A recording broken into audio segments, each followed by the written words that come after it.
TV Imigrantes, hoje iniciando a série de entrevistas com os pré-candidatos ao cargo de prefeito por Teófilo Otoni. Nós estamos recebendo aqui nos estúdios o Fábio Marinho dos Santos, 46 anos de idade, profissão policial militar, ele que pertence ao Partido Patriotas. Nós temos que explicar que o tempo destinado para as entrevistas é de 10 a 20 minutos. As perguntas serão as mesmas que serão feitas para todos que porventura passarem aqui pela Rádio e TV Imigrantes. Dentro desse tempo, o candidato pode responder todas essas perguntas. Pode ser que ele termine um pouco antes do prazo previsto ou que não dê tempo de responder todos os questionamentos que serão feitos para as pessoas que vão passar aqui pelo nosso programa. Por medida de segurança, nós nos encontramos de máscara, conforme preconiza a Organização Mundial da Saúde. Coronel Fábio Marinho dos Santos, bom dia, obrigado pela sua participação aqui na Rádio TV Imigrantes. Bom dia, Elvis, bom dia a todos os ouvintes e telespectadores, inclusive das plataformas digitais, que nos acompanham neste momento através da Rádio TV Imigrantes. Bom, começando aqui os nossos questionamentos, neste primeiro momento eu queria saber o porquê o senhor resolveu lançar a sua pré-candidatura ao cargo de prefeito por Teófilo Otoni. Bom, Elvis, a grande motivação foi trazer para Teófilo Otoni um novo modelo de administração pública, um modelo que se paute em transparência e principalmente em resultados. Nós temos visto ao longo dos anos algumas intervenções municipais, não só em Teófilo Otoni, mas em todo o país, gestões sem transparência, sem foco no cidadão e principalmente sem parâmetros para ser avaliado no critério de eficiência. Então eu sou um dos defensores do modelo de administração gerencial que prega, primeiro, apresentação de indicadores, segundo, estabelecimento de metas e, finalmente, a mensuração de resultados que devem ser convertidos à população. Bom, Marinho, nós estamos na época da política moderna, onde existem mecanismos tecnológicos que ajudam, mas também acabam atrapalhando, né? Nós podemos citar aqui, por exemplo, a abrangência das redes sociais, mas também o impacto negativo que ela às vezes causa. Estou citando aqui a questão das fake news, né? Como que o senhor espera que aconteça o pleito eleitoral em 2020 na cidade de Teófilo Otoni, quando se trata do respeito, harmonia entre os próprios candidatos e também os seus correligionários? Eu defendo que o processo ele se paute na discussão de ideias, de propostas e que os demais candidatos, nós não nos caminhemos para o embate, seja um embate físico, seja um embate através de atritos.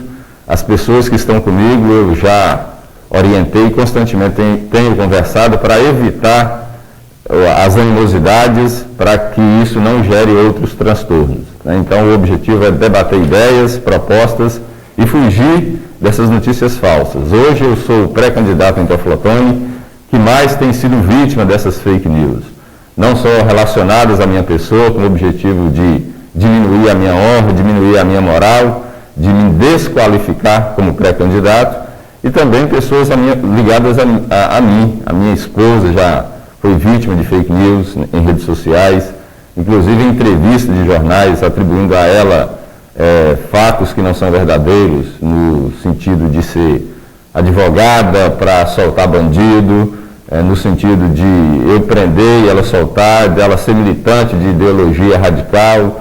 Então são informações mentirosas sobre ela, sobre mim. Recentemente fizeram fake news me acusando de ter me referido aos moradores da comunidade do cemitério do Eucalipto como pessoas que são criminosas, fato que também não é verdadeiro. A comunidade do cemitério do Eucalipto sabe do trabalho que a Polícia Militar, sob o meu comando, realizou naquelas duas comunidades e os resultados estão aí. É uma das outras questões que me legitimam a ser candidato em Teófilo Otoni. A minha gestão à frente do 19º Batalhão, que efetivamente resultou em segurança para Teófilo Otoni e região. Bom, comandante Marinho, quais serão as áreas que mais receberão atenção de acordo com o seu plano de governo, caso o senhor venha a ser eleito aqui por Teófilo Otoni? Elvis, o momento nos exige e demonstra uma preocupação muito grande com à saúde pública. Essa é a primeira preocupação, inclusive de acordo com pesquisas que foram feitas recentemente por institutos oficiais. E, no segundo momento, também a própria questão do trabalho, emprego e renda. Eu falo isso porque os dados estão aí e eles não mentem. Quando eu prego transparência, eu me refiro a essa necessidade do gestor público apresentar para a população os índices que envolvem uma determinada atividade para que a população tenha conhecimento. Eu vou te dar 2 exemplos rápidos de necessidade de nós mudarmos o modelo de gestão, não só em Teoflotone, mas em várias cidades e estados brasileiros.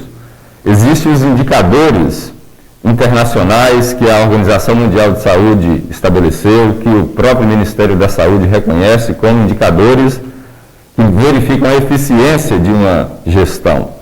No momento de pandemia, nós temos um indicador de letalidade e um indicador de mortalidade. Em relação ao indicador de letalidade, esse indicador ele avalia a quantidade de pessoas que entraram em óbito diretamente com as pessoas contaminadas. Infelizmente, Teoflotone tem uma taxa de 4,3%. É a segunda maior taxa de letalidade no estado de Minas Gerais. Para você ter uma ideia, o governo federal tem sido muito criticado em razão das suas ações no combate à pandemia. A taxa de letalidade de Teoflotone é inclusive maior que a do Brasil. A taxa do Brasil é 3,8%. A taxa do governo de Minas Gerais é 2,1%. Isso de acordo com dados do boletim epidemiológico de ontem de Minas Gerais e de sexta-feira que você mencionou aí, já que ontem sábado a Prefeitura Municipal não apresentou, né, os dados. Então, isso mostra que nós não estamos bem, as pessoas estão morrendo. E o principal são os idosos, aquelas pessoas, em torno de 76% das pessoas que estão morrendo, na média geral do Estado, são idosos, são aquelas pessoas que necessitam de uma maior proteção. E nós estamos muito mal em Teoflotone no aspecto da taxa de letalidade. Também tem a taxa de mortalidade, que faz uma relação entre pessoas que morreram em relação à população. A taxa de mortalidade de Minas Gerais é 7 por 100 mil habitantes, de Teoflotone 30 por 100 mil habitantes. Então, como é que se explica isso através de números que a gestão tem sido eficiente? Não tem sido. Falta planejamento, falta coordenação, falta avaliação qualitativa do fenômeno, falta o cumprimento de protocolos, tanto do governo federal como também do governo de Minas Gerais. Então, é contra isso que eu estou me insurgindo. É contra isso que eu quero trazer uma proposta diferente para a nossa comunidade. Vamos avaliar através de indicadores e verificar se as metas foram estabelecidas e se esses resultados estão sendo alcançados, que no caso da saúde, infelizmente, nós não temos visto uma ação efetiva do gestor local na solução dos problemas da nossa cidade. Bom, nós estamos conversando com o Fábio Marinho dos Santos, ele que é tenente-coronel da Polícia Militar, pré-candidato ao cargo de prefeito aqui por Teoflotone nas próximas eleições. Essa próxima pergunta tem até a ver, é um gancho, né, do questionamento que foi feito anteriormente, é justamente sobre a pasta da saúde, onde nós sabemos notoriamente, coronel, que trata-se de um dos gargalos de qualquer administração pública, né? O senhor já explanou aqui a sua opinião acerca de tudo que está acontecendo, então eu vou até reformular essa pergunta aqui.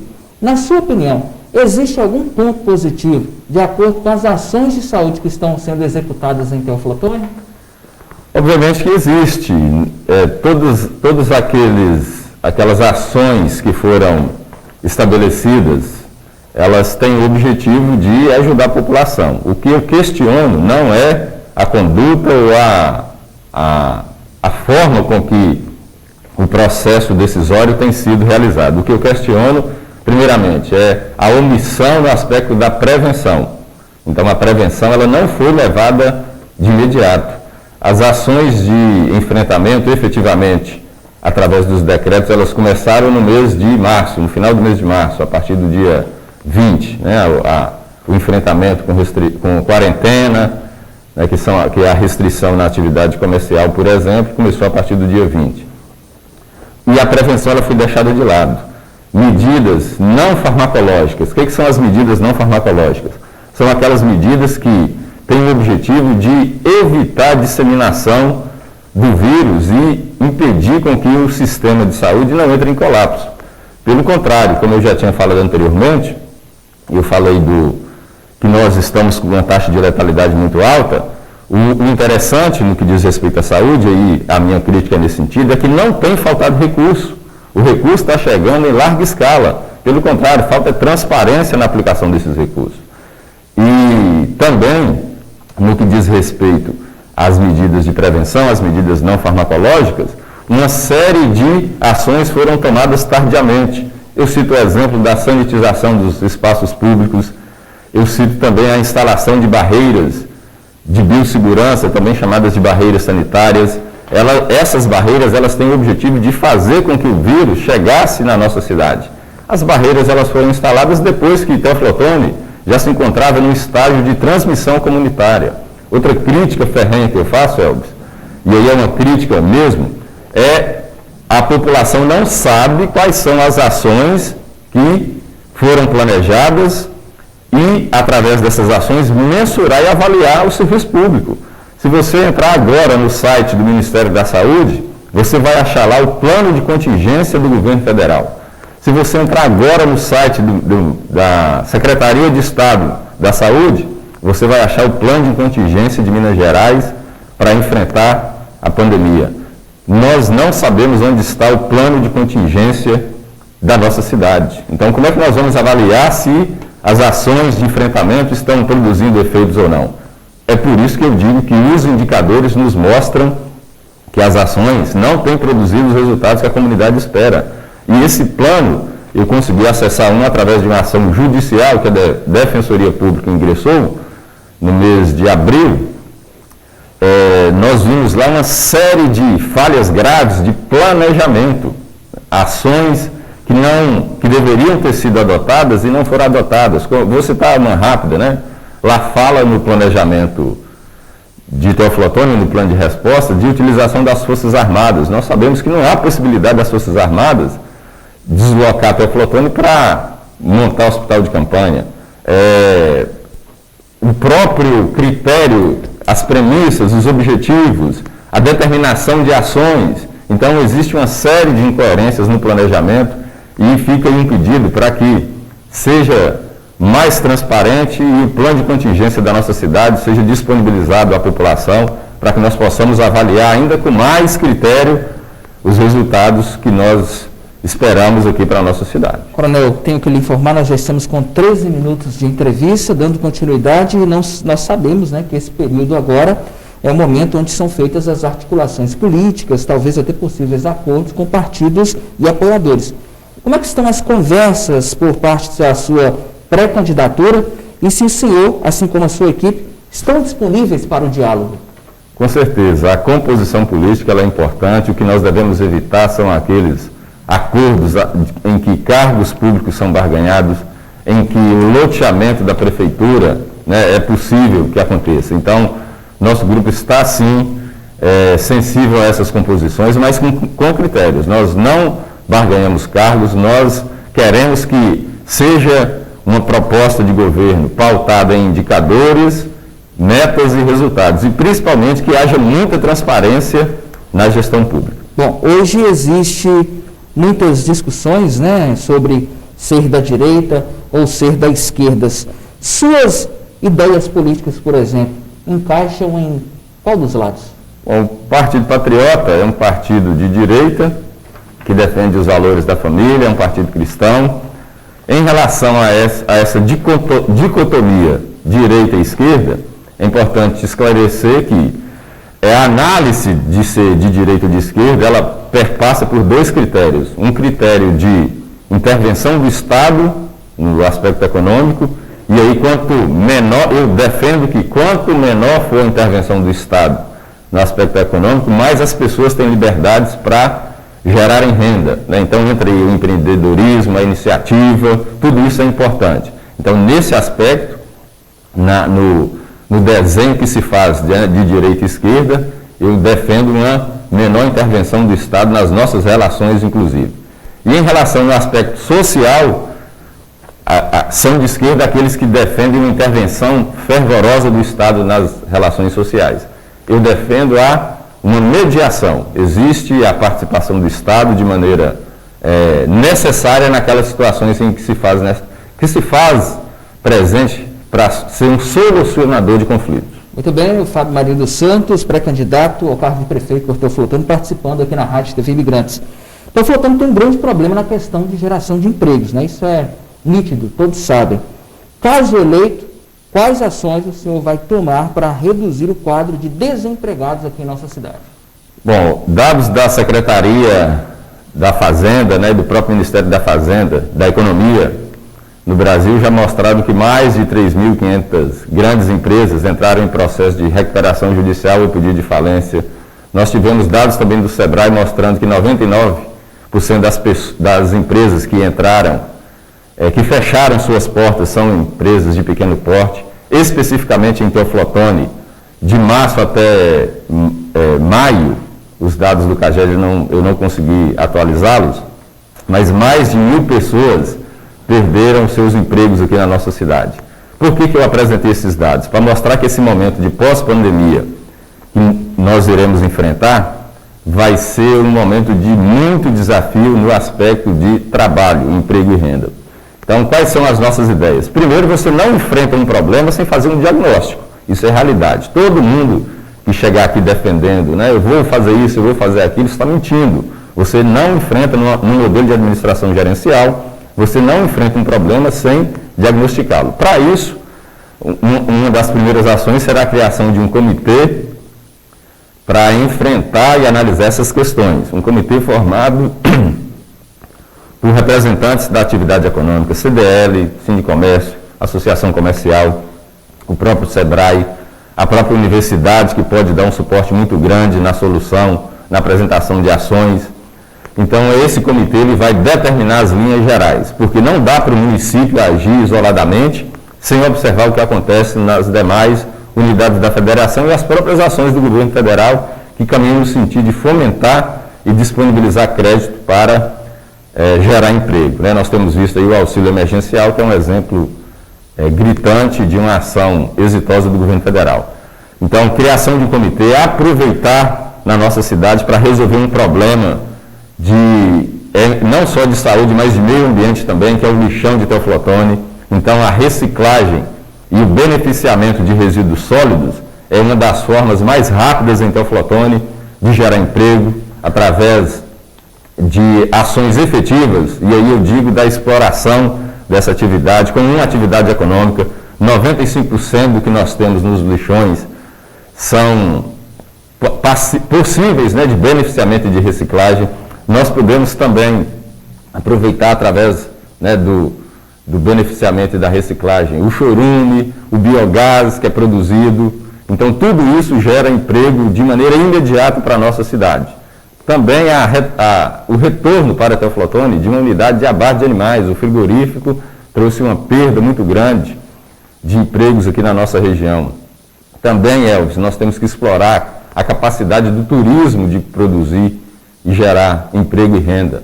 Obviamente que no momento pós-pandemia, e até nesse momento, o turismo sofreu uma ação direta, né, de falta de participação na economia, né, nos indicadores econômicos.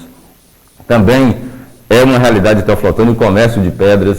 Eu critico muito o aspecto de Teoflotone apenas produzir, né, lapidar pedra e entregar, e não dar produtividade na cadeia econômica. Então, se nós tivermos condições de fazer com que, desde o momento em que a pedra é extraída até o momento em que o produto é necessariamente ofertado à população, nós vamos ter condições de gerar trabalho, emprego e renda na nossa cidade.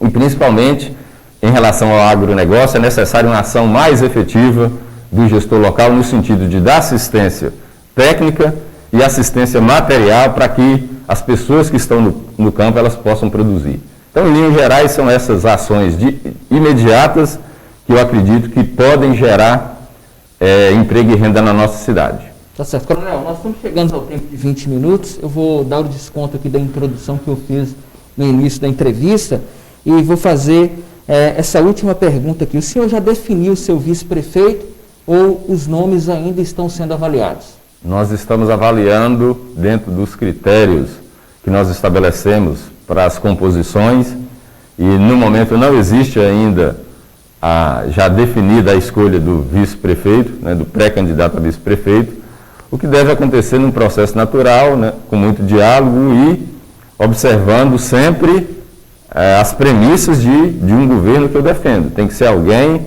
que se paute no modelo de administração gerencial, que assuma o compromisso de ser transparente, ter indicadores para a população mensurar a eficiência de um governo e que produza resultados que a comunidade espera. Bom, o senhor tem 1 minuto para as suas considerações finais. Obrigado pela sua participação aqui na Rádio TV Imigrantes. Eu agradeço à TV Imigrantes, mais uma vez, pela oportunidade de apresentar as nossas ideias nesse processo de pré-campanha. Não sou e, de longe, não quero ter a pretensão de ser prefeito de Teoflotone a qualquer custo, então é por isso que nós estamos indo para um debate de ideias, evitando agressões e conflitos interpessoais. E eu peço à população que busque informações, que avalie os candidatos através do que eles efetivamente querem apresentar. Nós temos que fugir desses governos que se pautem, né, em ações personalíssimas, que não têm parâmetros para avaliar a população, o serviço que é prestado à população e, principalmente, que observe critérios pautados em lei, né? Isso é a principal demanda hoje que nós necessitamos, que as pessoas, que os governantes, eles cumpram as disposições legais, observando principalmente os princípios da administração pública, no qual a moralidade e a impessoalidade eu destaco nesse momento. Muito obrigado pela sua presença.